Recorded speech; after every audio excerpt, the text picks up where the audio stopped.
They say opposites attract, but what if the truth is far darker than that?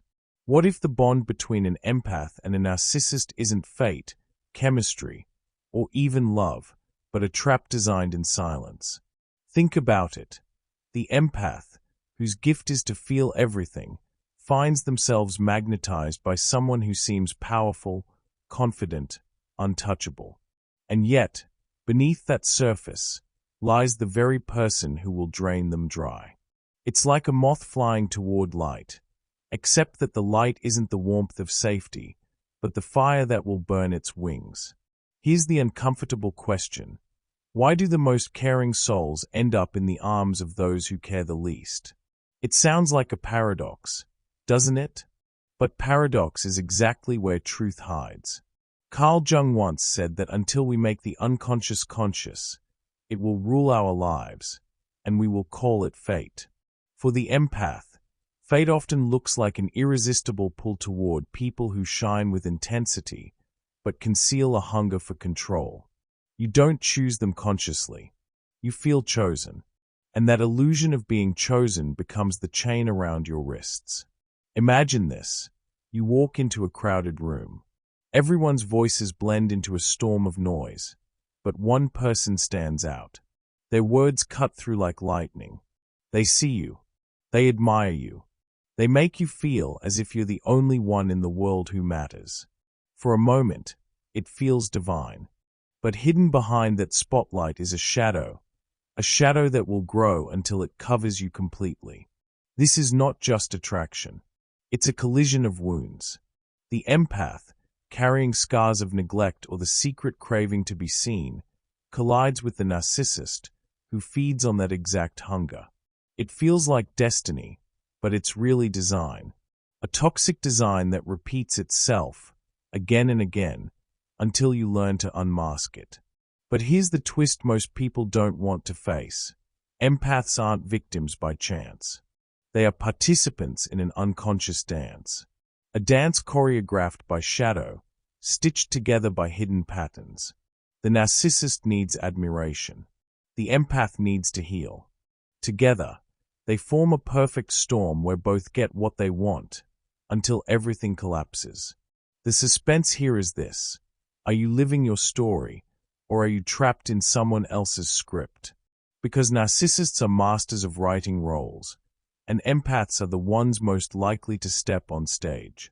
The mask they wear looks like love, but behind the mask is the actor who never planned to stay after the curtain falls. This is why we must unmask the toxic bond. Because until you see it for what it is, you will confuse intensity with intimacy, chaos with passion, and control with care. You will think you've found love, when in truth you've stepped into a carefully constructed cage. And maybe this is the part that cuts the deepest. Empaths, with all their light, often believe they can transform the darkness in others. But what if that belief isn't compassion?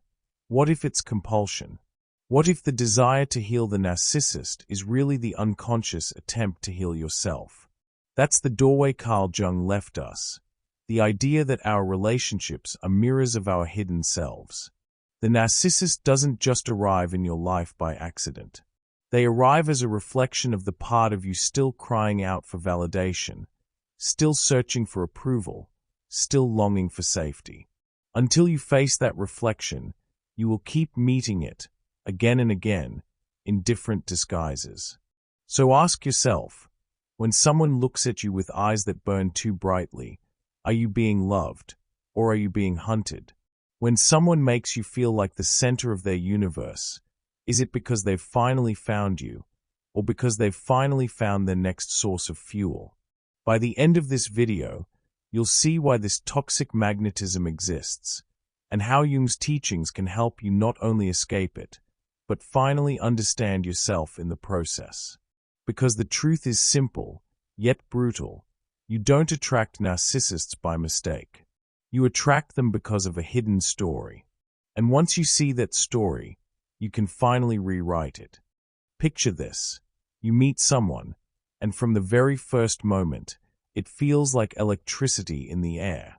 Not the kind that shocks you, but the kind that warms you, makes you believe something rare has just happened. They notice details no one else ever pointed out. The way you tilt your head when you listen, the tone of your laughter, the silence between your words. For a fleeting second, it feels as if the universe itself conspired to bring this person into your life. At first, everything is intensity. Their texts come fast, their compliments sharper than sunlight through glass. You're not just liked, you're adored. They put you on a pedestal so high you almost feel dizzy. And you tell yourself, finally, someone who sees me. But what if that spotlight is not meant to illuminate you, but to blind you? Time passes, and the little cracks appear. Their admiration turns into subtle corrections. Their affection shifts into control. I'm just saying this because I care. You're too sensitive. No one else would put up with you like I do. And you find yourself doubting your own perception, wondering if maybe they are right, maybe you are too much. The empath in you bends, adjusts, rationalizes, because your gift is understanding, and you believe understanding will fix the storm. But here's where the bond becomes toxic. Every apology you make, every explanation you give, every silence you endure, becomes fuel. The narcissist doesn't just feed on your love, they feed on your willingness to absorb blame. And what was once electric turns into exhaustion, so heavy it seeps into your bones. Now, think about this carefully. Why does the empath stay? It isn't weakness. It isn't foolishness. It's hope. The hope that the version of that person who adored you in the beginning will come back. The hope that your compassion will heal their cruelty. The hope that if you just love them enough, you'll finally be safe. But hope, in this bond, is the sharpest hook, because it keeps you tied to a cycle: idealization, devaluation, discard, and back again. It feels like love, but it's really dependency. It feels like destiny, but it's really design. And that's what makes this bond so powerful.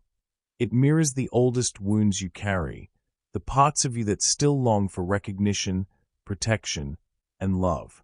Carl Jung would call this a mirror of the unconscious, a pattern repeating itself over and over until you bring it to light. And until that happens, the empath will keep meeting the same story in different faces, the same bond in different names. So here's the haunting question: are you truly loved, or are you being studied? Are you cared for, or carefully consumed? Because the difference is subtle at first, but by the time you notice it, you're already deep inside the web.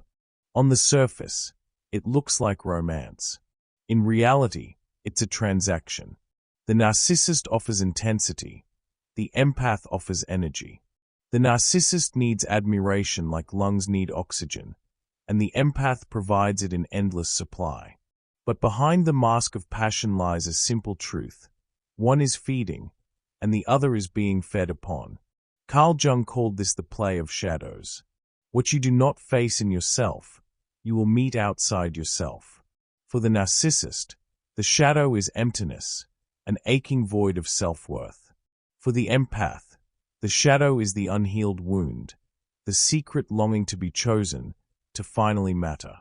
Put those two together, and the stage is set for one of the most powerful illusions in human connection. It begins with projection. The narcissist projects power, confidence, even charisma. The empath projects hope, compassion, and the dream of healing. Each is not seeing the other clearly. They are seeing a mirror of what they lack. The narcissist sees a source of fuel. The empath sees a broken soul they can fix. Both are wrong, but both are convinced. This is why the bond feels magnetic. It isn't attraction, it's recognition. Not recognition of love, but recognition of wounds. It's like two puzzle pieces fitting together, not because they are meant to complete each other, but because they share jagged edges that lock into place. But here's where the psychology turns cruel. The narcissist thrives on control. They create a cycle: idealization, devaluation, discard. The empath, meanwhile, thrives on meaning. They interpret the cycle as a test, as something they must endure to prove their love. What the narcissist calls supply, the empath calls sacrifice. What the narcissist calls power, the empath calls purpose. And yet, Jung warned us, when we confuse shadow for light, we give away our freedom. The empath who believes their purpose is to rescue ends up chained. The narcissist who believes their survival depends on feeding ends up empty. Both are trapped, but only one suffers consciously. Think about it. The narcissist feels powerful while taking. The empath feels powerless while giving. But beneath both lies the same hidden story: fear of abandonment. The narcissist avoids it by control. The empath avoids it by surrender. Two strategies. One wound. This is the paradox Jung points to. What looks like opposites are often twins in disguise. That's why the bond feels inevitable, almost mystical. Because it is not two people falling in love. It's two shadows colliding in the dark. And here's the secret most empaths never want to admit. The attraction to narcissists isn't about love at all. It's about the unconscious search for unfinished business. The empath sees in the narcissist the parent who never truly cared, the friend who betrayed, the authority figure who overlooked them. Deep down, they believe, if I can heal this person, I can heal my past. But you can't rewrite your childhood in someone else's eyes. And that is the heartbreak and the liberation. Because once you see this bond for what it is, you realize it was never love. It was a mirror. And mirrors don't hold you, they show you. Every toxic bond follows a rhythm, almost like a song that repeats the same haunting melody. For empaths, that song usually begins with the sweetest notes and ends in silence. Psychologists call it the cycle of narcissistic abuse. Empaths call it heartbreak. 1. Idealization. The stage lights turn on. It starts like a scene from a movie. The narcissist places the empath at the very center of their world. Compliments flow like champagne. Attention feels endless. No one understands me like you do. You're the only one who gets me. The empath, who has always longed to be deeply seen, believes this is love. It feels intoxicating, magnetic, perfect. It's the honeymoon phase on steroids. And yet, it's not love, it's strategy. The narcissist is scripting a role, and the empath has just been cast as the healer, the savior, the endless giver. 2. Devaluation. The curtain slips. Slowly, the lines change. Compliments become criticisms. Attention becomes control. You're too emotional. You're imagining things. Why can't you just relax? The empath feels the ground shifting beneath their feet, but instead of leaving, they try harder. Because if they can just get back to that magical beginning, everything will be okay. Here's where the empath's wound becomes visible. The belief that love is something you earn, not something you deserve. And so, they bend. They sacrifice. They stay. 3. Discard. The curtain falls. When the narcissist has drained enough, the spotlight turns elsewhere. Suddenly, the empath is no longer special, no longer chosen. Sometimes the discard is cruel, other times it's quiet indifference. But the result is the same. The empath is left shattered, confused, wondering what they did wrong. And yet, even in that pain, they cling to hope. Because the memory of the idealization phase lingers like perfume on empty clothes. They remember the sweetness and convince themselves, maybe it will come back. 4. The hook. Repetition begins again. And sometimes, it does. The narcissist returns with charm, apologies, intensity. The empath's heart leaps. This time it's real. This time they've changed. But the cycle isn't broken. It's simply restarted, round after round, until the empath recognizes the script and steps off the stage. This cycle has even played out in front of cameras. Think of high-profile celebrity relationships where passion burned fast, fights erupted in headlines, reconciliations followed, only to collapse again. For the public, it looked like chaos. For psychologists, it looked like a textbook case of toxic bonding. And for empaths watching, it felt hauntingly familiar. Because this isn't just celebrity drama. It's the same cycle that quietly unfolds in homes, offices, and friendships every single day. Carl Jung warned that patterns we refuse to see in ourselves will keep showing up outside of us. The empath doesn't just meet a narcissist by accident. They meet the same wound, dressed in different faces, until they decide to break the script. The tragic beauty of this cycle is that it always begins with love but ends with lessons. And the question every empath must ask is, how many lessons will I endure before I learn to walk away? Carl Jung believed that relationships are never accidents. They are mirrors reflecting our hidden wounds. For empaths, the attraction to narcissists is not random. It is the unconscious meeting the unconscious. Jung often spoke of the shadow, that part of ourselves we deny or hide. In the empath, the shadow often carries the belief that love must be earned by saving others. In the narcissist, the shadow hides the emptiness they cannot face. When these two shadows collide, the bond feels magnetic, but it is really just two wounds recognizing each other in disguise. It is like standing before a cracked mirror.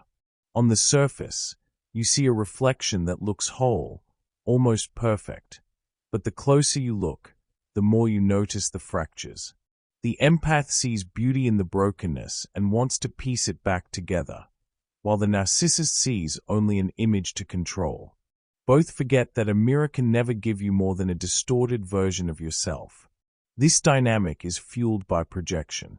The empath projects compassion and hope, believing they can heal the narcissist.